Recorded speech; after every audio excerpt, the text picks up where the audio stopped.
The idea of the Jezebel spirit comes from the story of Queen Jezebel in the Bible. Over time, this term has become a way to describe a woman seen as manipulative or harmful. People have different views on what a Jezebel spirit involves. It could mean a woman's attractiveness or cleverness, her misleading teachings, or her engagement in immoral behaviors. Although the term Jezebel spirit isn't found in the Bible does talk a lot about Jezebel herself. In today's episode, we will explore the origins of the term Jezebel spirit, its characteristics, and whether it signifies a deeper, perhaps spiritual archetype. Jezebel first appears in the Bible as the daughter of Ethbaal, king of the Sidonians.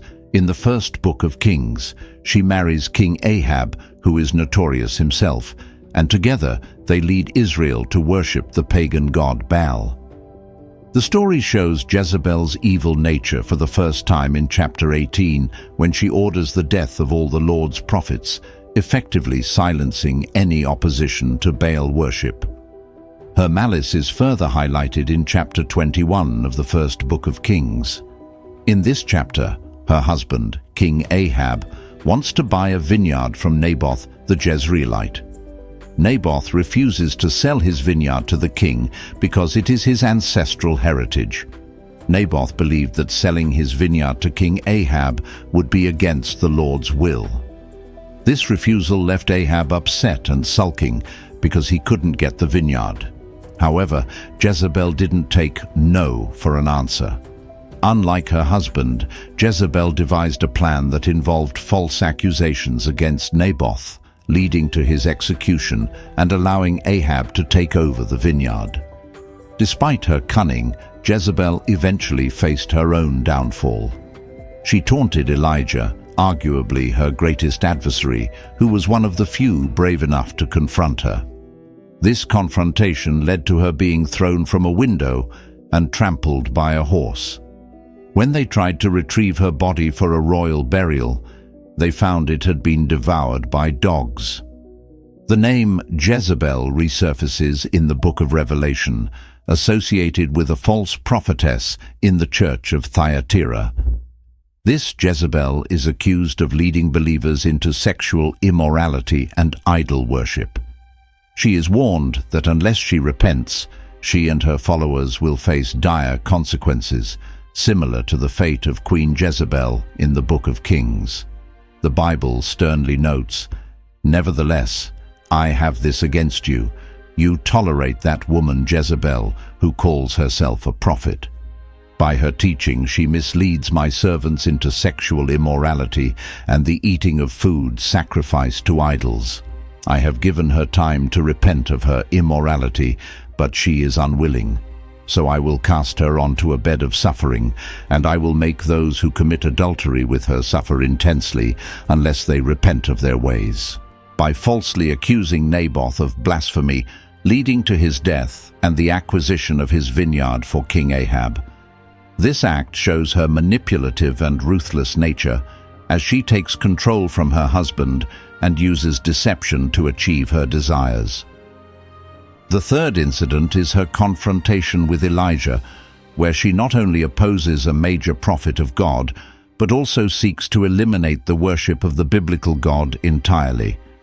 Her actions demonstrate a deep commitment to her own beliefs and a willingness to go to extreme lengths to impose her will, even if it means opposing divine authority. The term Jezebel spirit is often used pejoratively to describe someone who exhibits similar traits to the biblical Jezebel: calculating, scheming, controlling, and sexually immoral, as highlighted in the book of Revelation. This spirit is characterized by a relentless pursuit of power and control, often at the expense of others' well-being and spiritual integrity. From her rise to power to her interactions with Naboth and Elijah, Jezebel's story serves as a warning about the dangers of such a spirit. It cautions against the corrupting influence of power and the destructive consequences of manipulating and silencing others to serve one's own ends. The severe repercussions she faces are meant to teach that divine justice ultimately prevails, as God declares, "I am he who searches hearts and minds, and I will repay each of you according to your deeds." This serves as a stark reminder to all of the importance of integrity and the dangers of allowing such a spirit to take hold. Jezebel's actions further illustrates her ruthless and relentless nature. The incident reveals her as someone who embodies the darkest aspects of ambition and manipulation. She uses her influence over King Ahab not merely to guide his decisions, but to control and override his initial inclinations of respect for Naboth's rights. In a manner reminiscent of Lady Macbeth, Jezebel scorns Ahab's passivity and takes matters into her own hands, asserting her power and determination to secure the vineyard, no matter the cost. Her words to Ahab, "Is this how you act as king over Israel? Get up and eat. Cheer up. I'll get you the vineyard of Naboth the Jezreelite," expose her disdain for weakness and her compulsion to dominate and achieve her objectives. Her actions extend beyond manipulating Ahab. They involve orchestrating the deaths of Naboth and his sons, ensuring there are no heirs to lay claim to the vineyard. This not only demonstrates her strategic acumen, but also her utter disregard for human life when it stands in the way of her desires. Such extreme measures underline the essence of the Jezebel spirit, as one that will pursue its goals ruthlessly. This spirit embodies a willingness to destroy anyone who obstructs their path, showing a profound moral bankruptcy and a chilling capacity for cruelty.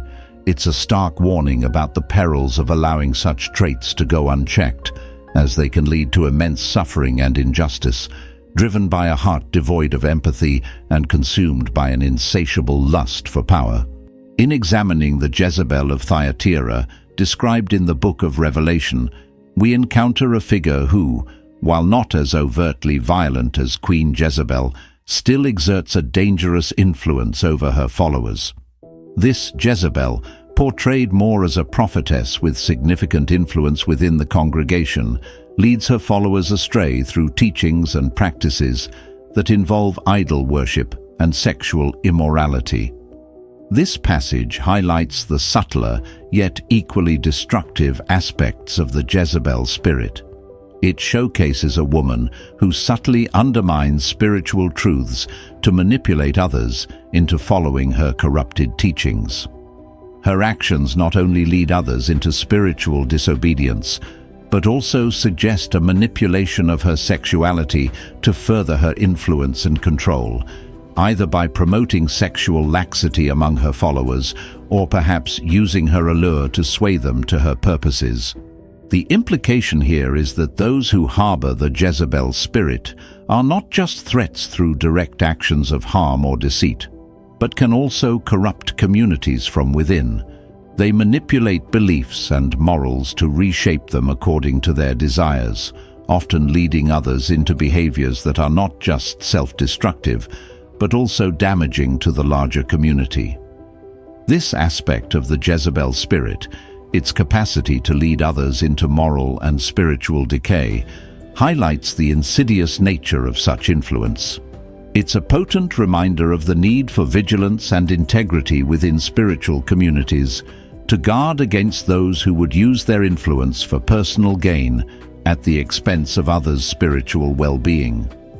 The tale of Jezebel in Thyatira serves as a caution against the dangers of charismatic individuals who can captivate and lead astray, using their charm and influence to promote unrighteousness under the guise of new or alternative teachings. Indeed, the parallels between the two Jezebels highlight a pervasive pattern of manipulation and rebellion against spiritual authority, embodying traits that are alarmingly consistent. Both women aggressively push their agendas, facing little opposition and experiencing delayed consequences for their actions. The Jezebel of the Book of Kings, as well as the one in Revelation, exhibit a refusal to repent, which leads to their tragic ends. These stories contribute significantly to our understanding of the Jezebel spirit, shaping the term into a starkly negative label. Despite some modern interpretations that might paint the Jezebel spirit as demonic, it is more accurately described as a metaphor for a certain type of destructive behavior rather than a literal demon.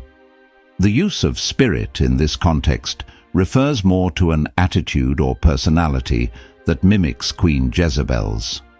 By naming the woman in Thyatira Jezebel, Jesus emphasizes that her actions and morals were reminiscent of the notorious queen, underscoring a warning against similar behavior. As always, if you've enjoyed today's exploration of the Jezebel spirit and its implications, don't forget to hit the like button and subscribe for more content like this. Join us next time for more insightful discussions.